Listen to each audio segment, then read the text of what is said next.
इस जन्म में प्रेम से मिले। आज भगवान ने कुब्जा पर कृपा की। इसके बाद भगवान कृष्ण की एक दिव्य लीला है, धनुष भंग लीला। कुबलिया पीड़ नाम के हाथी का भगवान ने उद्धार कर दिया, चांडूर मुष्टिक को मारा और भगवान अब अपने पिता नंद बाबा से कह रहे हैं कि आप चले जाओ यहां से वृंदावन। अब नंद बाबा कृष्ण को छोड़ करके जब वृंदावन जाने लगे, वसुदेव जी ने कहा कि कृष्ण आपके बेटे नहीं मेरे बेटे हैं। वसुदेव जी तो रोने, नंद बाबा तो रोने लगे। भगवान ने समझाया कि पिताजी मुझे कुछ लीला करने हैं, इसलिए मैं यहीं रहूंगा। नंद बाबा चले गए और भगवान पढ़ने के लिए उज्जैन गए। उज्जैन में भगवान 64 दिन रहे। कितने दिन रहे? 64 डेज।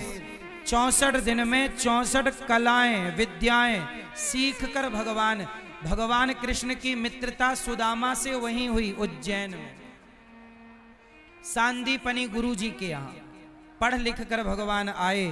और जब भगवान आए तो भगवान ने गोपियों के लिए उद्धव जी को भेजा। हाँ, कहा घनश्याम ने उद्धव से वृंदावन जरा जाना, वहां की गोपियों को ज्ञान का कुछ तत्व समझाना।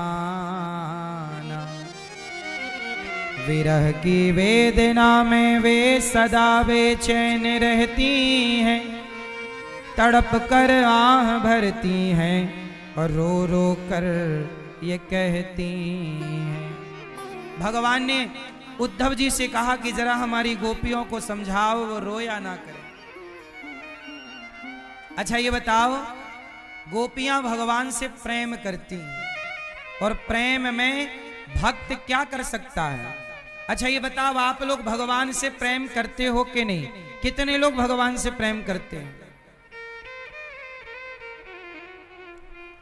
करते हो?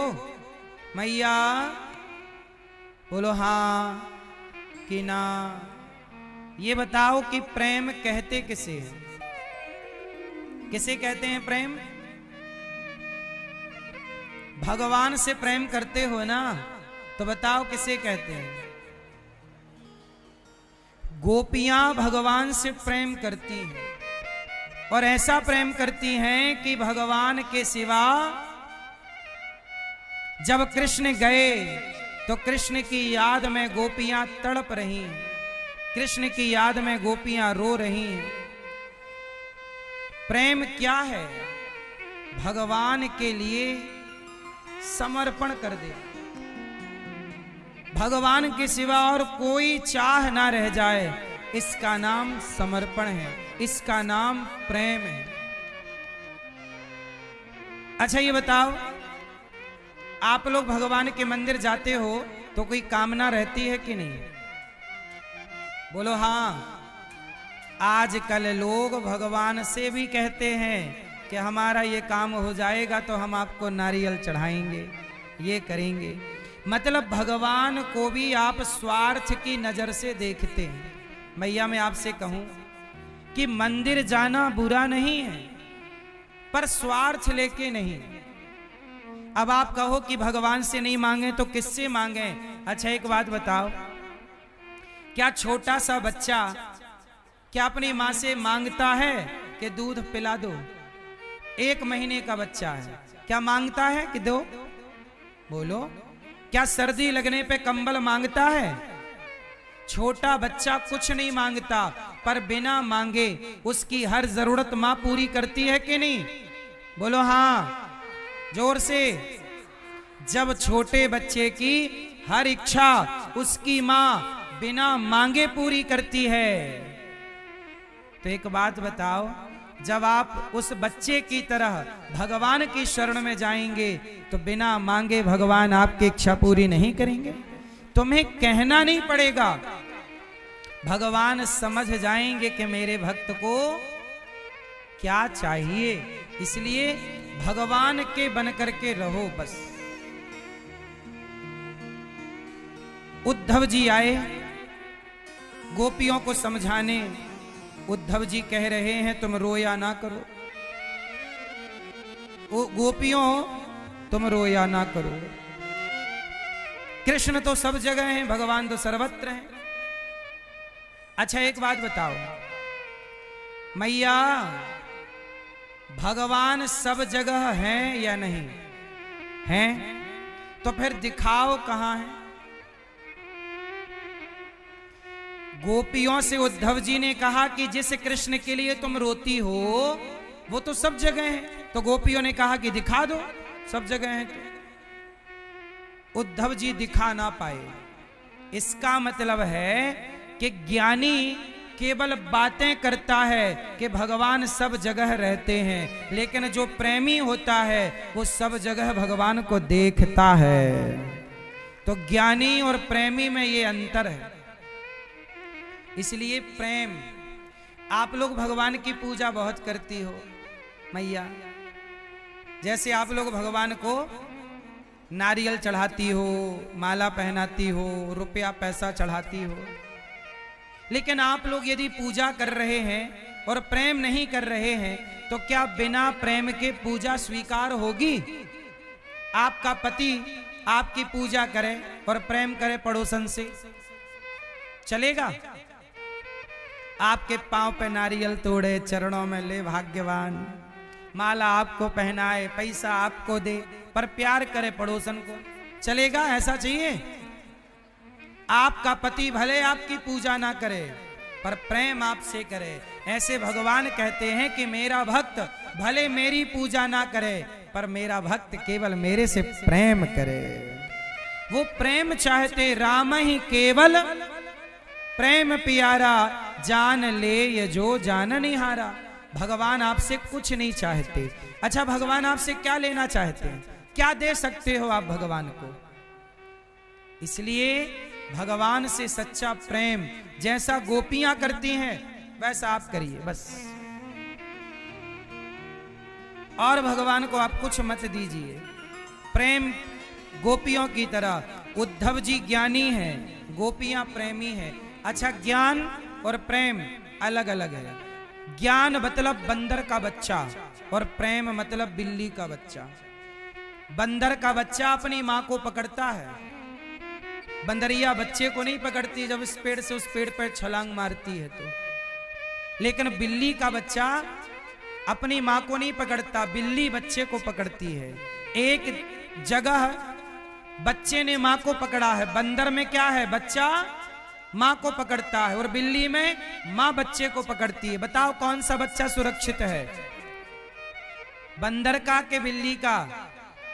हाँ, जो भगवान को पकड़ते हैं वो ज्ञानी कहलाते हैं। और जिन्हें भक्त, जब आप भक्त होते हैं तो आप भगवान को नहीं पकड़ते, भगवान आपको पकड़ते हैं। जिन्हें भगवान पकड़े वो भक्त कहलाते हैं। जो भगवान को पकड़ते हो वो क्या कहलाते हैं? ज्ञानी। और जिन्हें भगवान पकड़ते हैं वो भक्त कहलाते हैं। इसलिए कहता हूं कि भक्त श्रेष्ठ है, भक्त सबसे श्रेष्ठ है। इसलिए आपको भगवान की भक्ति करनी चाहिए और भगवान के भरोसे रहना चाहिए। किसी का घर नहीं बिगाड़ना चाहिए। जैसे आजकल हम समाज में देखते हैं कुछ स्त्रियां किसी के पति को फंसा लेती हैं, कुछ पुरुष किसी की स्त्री के चक्कर में पड़ के घर बिगाड़ देते हैं। एक बार क्या हुआ कि एक गांव में एक वैश्या रहने लग गई। तो गांव वालों ने कहा एक साधु जी से कि साधु जी, ये वैश्या हमारे गांव के लोगों को बिगाड़ रही है, कुछ उपाय करो। संत जी ने कहा मैं करता हूं। संत जी गए और उस वैश्या की कुटिया के आगे संत जी ने अपनी कुटिया बनाई और रहने लग गए। कीर्तन करें, भजन करें। अब वो वैश्या डिस्टर्ब होने लग गई कि जो ग्राहक वैश्या के घर जाते अब वो संत के पास जाने लग गए और वो सुधरने लग गए। वैश्या को बड़ी दिक्कत हुई। तो वैश्या ने बाबा जी के घर पे आग लगवा दी। अपने यार से कहा कि जाओ बाबा की कुटिया जला दो। जब कुटिया जलाने के लिए वैश्या के यार आगे चले और आग लगाई, तो जब आग जलने लगी तो ईश्वर का न्याय देखो कि जब आग जलने लगी तो भगवान ने हवा चला दी जरा सी, और हवा चली तो आग उड़ उड़ के वैश्या के घर पर भी जाने लगी। तो वैश्या ने दौड़ के कहा, उसका भी घर जलने लगा। बाबा जी से कहा, बाबा आपने मेरा घर जला दिया। साधु ने कहा, देवी मैंने तेरा घर नहीं जलाया। तो किसने जलाया? बोले तेरे यार ने मेरा घर जलाया, तो मेरे यार ने तेरा घर जला दिया। इसलिए याद रखना मेरी मां, किसी का घर बिगाड़ना नहीं है। आजकल कुछ स्त्रियां किसी स्त्री का घर बिगाड़ देती है कि नहीं? स्त्रियां ही स्त्रियों का घर बिगाड़ देती हैं।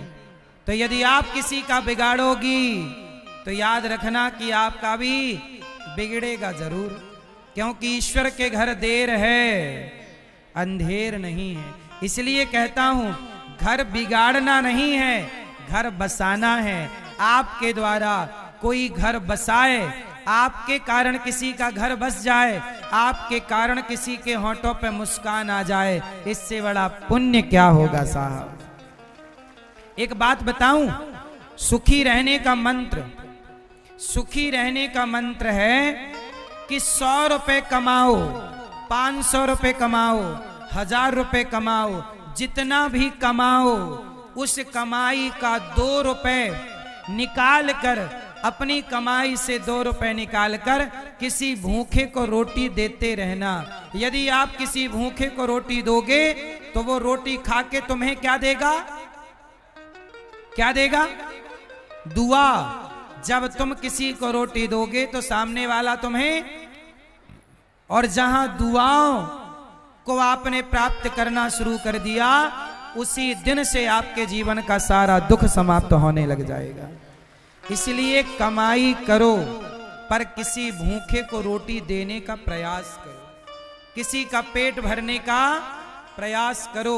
जैसे आप लोग गौरी गोपाल आश्रम में जो संत लोग आते हैं, उनके लिए आपने भोजन का सहयोग किया, किसी ने संतों को रोटी दी, किसी ने कहा कि हमारी तरफ से नमक इनकी दाल सब्जी में डलवाना, तो आप सब सहयोग करते हैं, इन संतों के बारे में सोचते हैं, तो आपको दुआएं मिलती हैं, आशीर्वाद मिलता है। और इसी से आपके घर की जितनी भी परेशानियां हैं, जितना भी दुख है, कहते हैं ना, दवाओं का असर जहां नहीं होता वहां दुआओं का असर होता है।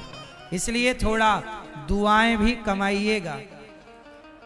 एक जंगल था, उस जंगल में आग लग गई, सारे पशु पक्षी भाग गए, लेकिन चिड़िया थी एक छोटी सी। वो चिड़िया पानी चोंच में भरती और जंगल की आग में डालती, जंगल की आग बुझाती। एक कौआ वहां से निकला, कौआ बोला, चिड़िया क्या कर रही हो? चिड़िया बोली, भैया जंगल की आग बुझा रही हूं। कौआ हंसा, पागल चिड़िया, क्या तू जंगल की आग बुझा पाएगी? चिड़िया बोली, पता है कि मैं जंगल की आग नहीं बुझा पाऊंगी, तो फिर क्यों प्रयास करती है? चिड़िया बोली कि मैं जंगल की आग नहीं बुझा पाऊंगी, लेकिन बताओ, जिस जंगल ने दाना पानी रहने की जगह दी, क्या उसे जलता हुआ छोड़ के चली जाऊं? क्या ये धर्म है? मैं नहीं बुझा पाऊंगी, पर जब इस जंगल का इतिहास लिखा जाएगा तो मेरा नाम आग लगाने वालों में नहीं, आग बुझाने वालों में लिखा जाएगा। बस मेरी माँ, आप लोग भी कुछ ऐसा कर जाना कि आपका नाम भी इतिहास के पन्नों में लिखा जाए कि आपने ये शुभ काम किया था। आप लोग